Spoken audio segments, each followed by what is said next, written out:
Welcome to This Week in South Carolina. I'm Gavin Jackson. This week we're talking about the latest economic development news in our state, as well as our relationship with our neighbor to the north, Canada. And to do that, I'm joined by the Canadian Ambassador to the United States, Kirsten Hillman. Ambassador, welcome. Thanks, Gavin. It's great to be with you. So, Ambassador, I'm grateful that your team reached out to us for this opportunity, but our viewers are probably wondering why you are here. What brings you to South Carolina? Well, I'm here to spend the week really talking about the Canada-South Carolina relationship. It's an amazing relationship. It's a huge economic relationship. It's also a very strong relationship between our people. A lot of Canadians come down to South Carolina. And so I wanted to highlight this strong, growing economic and personal relationship that we have in our defense teams too. So, Ambassador, when we talk about this tour that you're doing, you and other prominent Canadian officials have been going around the United States the past couple months, meeting with government officials, meeting with governors. We saw a Wall Street Journal article headline, Canada fights for economic security in pre-election U.S. campaign. So tell us about this relationship and this charm offensive that Canada is launching at this point. Well, let me talk about Canada, South Carolina, first of all. We are your second biggest trading partner after Germany. $8 billion in bilateral trade between our country and your state, supporting about 120,000 jobs. And it's growing. Our exports of goods have grown, our services trade has grown, and we had the biggest amount of Canadian investment into South Carolina last year than we've had in the last 10 years. So it's really an important and growing relationship, but also, and this is what I'm really hoping to emphasize over the next couple of days, it's a relationship that's very strategic, because the things that we're doing together have to do with the economy of the future, have to do with making sure that we're innovative and we're ready in advanced manufacturing, in technologies, that we have the critical goods that we need to support, frankly, being at the cutting edge. And you have a growing and highly skilled workforce. We have a growing and highly skilled workforce. And so I'm really trying to examine how that's going and what more we can do. Can you elaborate on those investments that you're talking about when it comes to growing that economic relationship between the two states, the country and the state of South Carolina, when it comes to investments here? So we've seen investments in recent years across the board in the economy, from forestry to a large solar manufacturing facility, to investments in the semiconductor supply chain, the battery supply chain, of course, automotive and automotive parts. We have many companies here that have several facilities across the state. So it's pretty much across the board. And as I say, it's largely focused on being cutting edge, right? Being cutting edge in these areas where we know that we're going to find partners in South Carolina that are also interested in pushing the envelope, in being the best in whichever sector we're talking about, whether it's aerospace or autos or battery technology. Yeah, a growing industry in South Carolina. We're talking about EVs, rare earth minerals, which Canada is also a big player in that development of.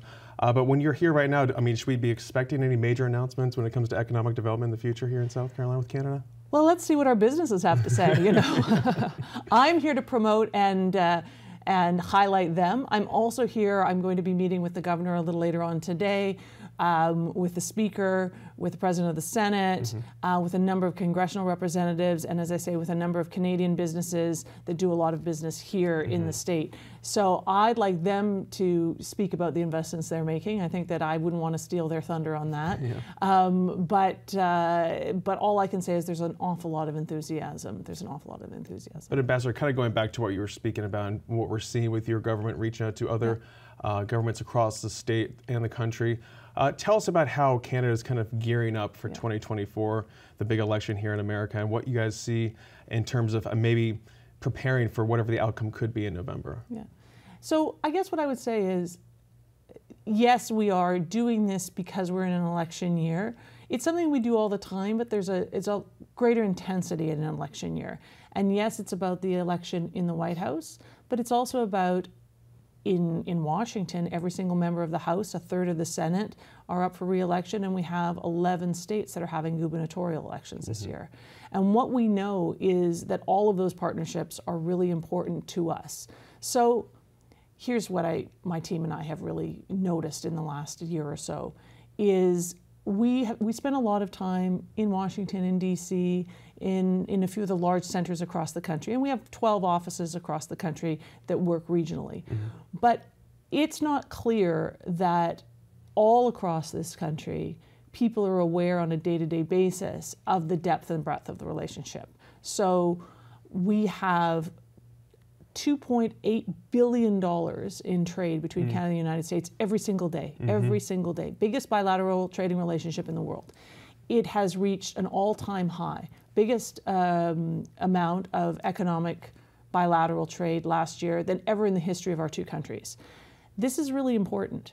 It's really important because we live in a bit of an unsettled world, right? There's a lot of conflict globally. There are a lot of countries around the world whose neighbors are not that friendly to them. And sometimes I think, and I say this often, that perhaps we spend not quite enough time focusing on what's going well for our two countries, focusing on the partnerships that are making us stronger. And there's no question that Canada makes the United States and South Carolina stronger, more resilient, more economically prosperous, that we're greatly fortunate to have each other as neighbors. So that's the underlying message that we're taking across the country. And as I say, not just in the big centers, but everywhere that we, everywhere that we operate, which is pretty much everywhere in this country. Ambassador, when we talk about that, we did see that relationship between America and Canada strained somewhat during the Trump administration during those years when we talk about threats of steel and aluminum tariffs, as well as that threat to shred the NAFTA agreement, which was renegotiated, and it has to be, I guess, reviewed back in 2026 looking forward. Has the U.S.-Mexico-Canada agreement been beneficial right now? It has. So I was appointed under President Trump. I worked under his administration as ambassador for a little over a year, and I worked before that on the renegotiation of the NAFTA. And what I can say is, for sure, the negotiations weren't easy, but I've been negotiating trade agreements my whole career, and they're never easy. And that's okay, because they're important, and doing things that are important for one's country need to be done in a serious way. But it's a great agreement. It's an agreement that provides stability, transparency, enforceability, and it has led to, as I said, the greatest bilateral trade figures in the history of our two countries. And the same is true of Mexico-U.S. trade. So there's no question that it is fantastic, and it is an accomplishment of the Trump administration and those folks in Congress who supported, the passage of that. We also worked very closely together on COVID. When COVID first hit, we had to put some pretty serious constraints on our border. And the Trump White House was very effective in working with us to do that in a way that would protect people, but allow commerce to continue to flow. So I think that, the reality is that the Canada-U.S. relationship, it sort of stands on the shoulders of the millions and millions of citizens in both of our countries who interact together every day.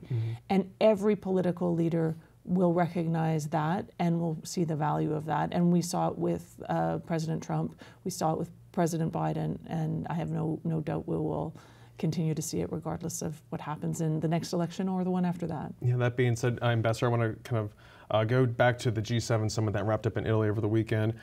Many headlines coming out of that international summit point to unity among the leaders, but weakness back home, citing changing politics and a rising tide of populism. But again, still unity among the leaders that are in office right now.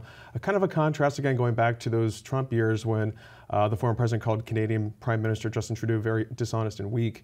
You were just in Philadelphia with the Prime Minister about a month ago, where he pointed out how protectionist economic policies like tariffs would not just affect Canada, but states like Pennsylvania and other important economic states in the country. If we see a return of isolationist policies, what could that mean to both of our countries? Well, I think it would be bad for our countries. It would be bad, most importantly, for our workers. We are a deeply integrated partnership, Canada, the United States. We don't just sell stuff to each other, we build things together. And this is, South Carolina is an automotive powerhouse, right? So the auto sector is a perfect example of that. We see parts and components going back and forth between Canada and the US, sometimes 5, 6, 7 times before a vehicle is finally assembled. And that's because we have different technologies and different capabilities, and we've designed it that way to make it efficient and effective. And those differences of, within our value chains are making us stronger, both countries. So I think that adding to the cost of those inputs will raise prices, and this is not a moment when anybody wants to see prices being raised in our two countries. And I don't think that's going to get us to the place where we want to be, which is, from our perspective, to take this growing and positive trajectory that we're on as partners, Canada, the United States, and move it forward. So as I say, I am a very strong proponent of fair, open, transparent, and predictable rules that maximize trade and investment in both of our countries, because we're stronger when we're both strong. Do you think the pandemic killed globalism, or do you think we just need more resilient supply chains at this point? I think that the pandemic pulled back the curtain a little bit on areas where we may have lost sight of some strategic vulnerabilities that we had in our international value chains. Critical minerals is an excellent example. Canada has 2/3 of the minerals that are deemed critical globally. We produce them and we process them, but it wasn't an area of great focus because we were getting a lot of those products from China in particular. Then we realized that maybe it wasn't in our best interests to be relying on countries that may not always be reliable, right? And so we've had a very strong effort in Canada in the last number of years to double down on that sector of all of our critical minerals and rare earths. And we're growing it significantly, and we're creating a value chain that will be available to us, but also available to our closest partners. So I do think we did learn that lesson from the pandemic, and I don't think globalization and trade overall will cease, but I do think that we are going to have to be much more careful about some of these strategic areas and make sure that we are only relying on partnerships with countries that we know will be there for us. And look, this is the main thrust of my message every day, is that there's no more reliable partner for the United States than Canada. We are and have been always the closest of friends, right? And the closest of allies. And so we need to be focusing on that and deepening it.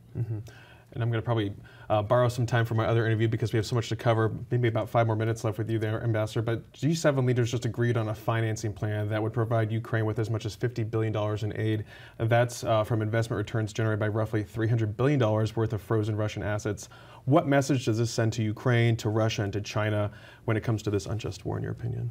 Well, I think it sends a message that we are behind Ukraine. We will be there with Ukraine, that this is an unjustifiable and unacceptable action, obviously, by Russia, this illegal war, and that the allies are going to stand with Ukraine till Russia is out of Ukraine. We just saw the Russian president meet with the Chinese President Xi Jinping last month, and he's currently in North Korea meeting with Kim Jong-un, a first such visit in 25 years. How do you assess the current threats facing the West, whether that be Canada or the West in general? I think we need to be vigilant. I think that there is a rise of behaviors that threaten territorial sovereignty of sovereign nations and democracies, and we as democracies have to stand together and protect each other. Canada has just made a major announcement of major investments that we are putting into our defense system in the far north and in the Arctic, and we're doing that because the presence of Russia, but also China, is growing in the Arctic, and that territory is essential to North American territorial sovereignty, Canadian territorial sovereignty. So we need to continue to ensure that our homeland is safe, to work together to do that, and at the same time be clear and open and straightforward with countries that are, as I say, taking actions that are incurring on the sovereignty and the self-determination of our fellow democracies. So with that being said, do we see Canada I guess, spending more on defense because the NATO Secretary General was just at the White House on Monday, meeting with President Biden in preparation for that upcoming summit in July. They announced a record 23 out of 32 NATO countries are hitting that alliance's 2% defense spending target. Canada's military spending is only set to reach 1.76% of GDP by the end of the decade, and there is not a current plan to reach that 2% mark. So what's holding Canada back from spending more on defense? So I think that the plans that we have announced to date achieve the figure that you mentioned, 1.76%. However, we have also put in our recent defense policy update that we are looking at a number of other significant military procurements. And those military procurements, our defense minister has said quite clearly and publicly, will take us well over 2%. So for us, it's a question of, we don't announce any plans until we have booked it, if you will. We have the sort of the political endorsement to spend the money. So we're very cautious. We're a very cautious country, and so we will announce our plans when those plans are solid and they're absolutely incontrovertible. But Canada is a steadfast ally. Kind of wrapping up, I want to talk a little bit about politics in Canada because you guys have an election coming up by next September, and it seems like the Liberals, the party of the Prime Minister is trailing to the Conservative rivals right now. And that's not unique to Canada. That's what we're seeing in Britain, France, Germany, and Japan, even here in America too. And there are media reports that Prime Minister Trudeau could lose next year. But how concerning is this rise of far-right rhetoric and policies to your government? What do you think is fueling this, especially since Canada's economy is doing so well right now? Well, I think that people are still have lingering challenges and discomforts and unease from everything that we've been through in the past number of years. The pandemic in particular, the disruption of lives that came along. Inflation's been high. We in Canada have challenges with affordable housing, as you do across the United States. So people are feeling in their pocketbooks some concerns. Our government is putting in place all sorts of measures to address that, from drug pricing programs to house building programs at the federal and the provincial level. And as you say, our economy is strong. But we have to listen to what people are saying and how they're feeling, and make sure that we're putting in place policies that address those directly. Canadian Ambassador Kirsten Hillman, thank you so much. Thank you. Joining me now to discuss the latest on the economic development news in the state is Secretary of Commerce Harry Lightsey. Secretary, welcome back. Well, it's great to be back. Thank you so much. So Secretary, last time we spoke to you was early last year, shortly after the announcement of the major $2 billion investment of Scout Motors for the electric vehicle manufacturer's first plant being built right here in the Midlands. I just want to get an update from you on how that's going and what's the latest. Well, it's going very fast and very well. The site is really progressing. It is an amazing feat that's going on out there, as it's really the largest earth-moving project in the southeastern United States right now.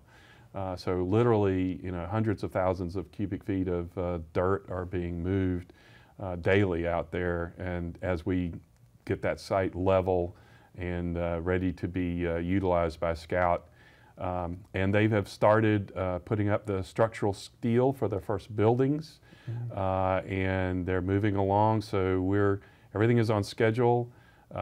We are continuing to deal with the issues just the size and scope of the project presents, and hopefully get all the right resources there to move that project forward on schedule. And that should be by the end of next year, and we're talking about, what, 4,000 new jobs for that just alone? That's right. So 4,000 for that just alone. It's clearly incredibly impactful to the whole Midlands area. So Secretary, there was about $1.3 billion incentives package approved by the state to get that manufactured to the state. We've talked about this before. A lot of people have heartburn about when it comes to incentive packages, but do we have to continue using these taxpayer dollars to lure big companies, or is that just the nature of business these days? Well, that is, the way that economic development works. And in order to be competitive with 50 other states and hundreds of foreign countries, they all offer economic development incentives. And so in order to be competitive, that's part of the table stakes. We try to be very competitive. We try to be very judicious in the use of the taxpayers' money. We're very conscious about the fact that we're using taxpayer dollars with these incentives.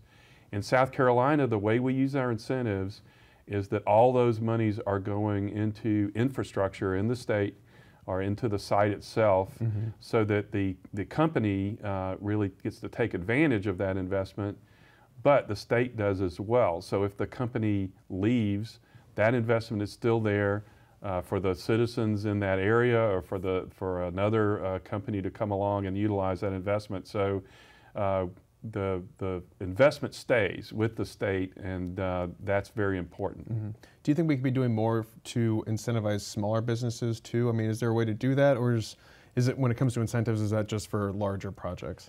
So right now, the way the incentive structure works, it clearly is geared towards larger projects, larger manufacturing projects. But we are very cognizant of what's going on in the world in terms of new developing sectors. So life sciences, for example, is one of our new target sectors that we're really working to develop in South Carolina. Advanced energy is another one. And in those areas, those technologies are so brand new and developing so quickly, a lot of the companies that are bringing these new technologies to the market are not that big. And they're really moving out of research and development into commercialization. And so we've begun discussing with our legislative policymakers the need to reflect that in our incentive structure, so that we can provide incentives to smaller companies that don't really fit for our typical manufacturing classifications that we have today. Gotcha. So when we're still talking about electric vehicles, going back to that, and other plants are investing heavily in those offerings, what does the automotive manufacturing and supplier environment look like for EVs right now? There's been a bit of an industry slowdown. It seems like a little bit of a pullback as consumers are catching up or trying to see that infrastructure come online to support EVs. So how do you see that affecting this whole EV push in South Carolina right now? Yeah, so we've definitely seen a huge investment cycle in EV and EV structure. And in South Carolina, the automobile sector is our largest manufacturing sector, employing over 75,000 South Carolinians. So it's incredibly important to our state. And it's incredibly important to our state that we stay in touch with where the industry is going. And that by that investment, you can see that the industry is moving towards EV. Now, will it all happen tomorrow? No. We will not all wake up tomorrow and go buy a brand new EV. Infrastructure has to catch up and other things. We have to think about it. You know, the automobile, the gasoline combustion engine, which is the previous generation of what propels cars and vehicles on our roads, is really a technology that's over 100 years old. So it's a very mature technology. But in the early days of automobiles, there were actual discussions of whether automobiles would ever replace horses and horsepower. So we have to see the infrastructure develop. We have to see EVs become more competitive in price to gasoline combustion engines. All that is occurring. It will occur over the next decades to come. And that replacement cycle will eventually happening, but we're really literally talking about decades and years into the future. And so we all just have to be patient with the technology. The investment is significant, and having it in our state is really important because it really ensures that those jobs will grow into those decades into the future. And we feel that is very important for our citizens. We have about a few minutes left, and I want to get to a couple questions, but one of them is, speaking of investments in the state, is last fall the Biden administration designated 31 tech hubs across the country, including one here in South Carolina, thanks to the 2022 Bipartisan Chips and Science Act. The South Carolina hub, SC Nexus, has to do with advancing the clean energy supply chain. So tell us a little bit more about that and what that's going to mean for us going into the future. Yeah, so as you said, this was under the CHIPS Act, and the U.S. Department of Commerce designated 31 tech hubs. 4 in the area of advanced energy. The CHIPS Act designated 10 technologies that were key to the future of U.S. national security and the economy. And so to be one of these 31 is incredible. There were close to 400 different areas that applied for Tech Hub designation, so they designated 31. So we feel very good about that, and it's a partnership with the U.S. Department of Commerce to develop South Carolina to be a recognized global leader in this sector. And if you think about where we're going with the movement off of fossil fuels as our primary energy source, this is an incredibly growing sector. There's a lot of new technology coming to bear in this area, and South Carolina really will be the focal point for the United States and for the world in terms of commercializing these technologies. So we're incredibly excited about that opportunity.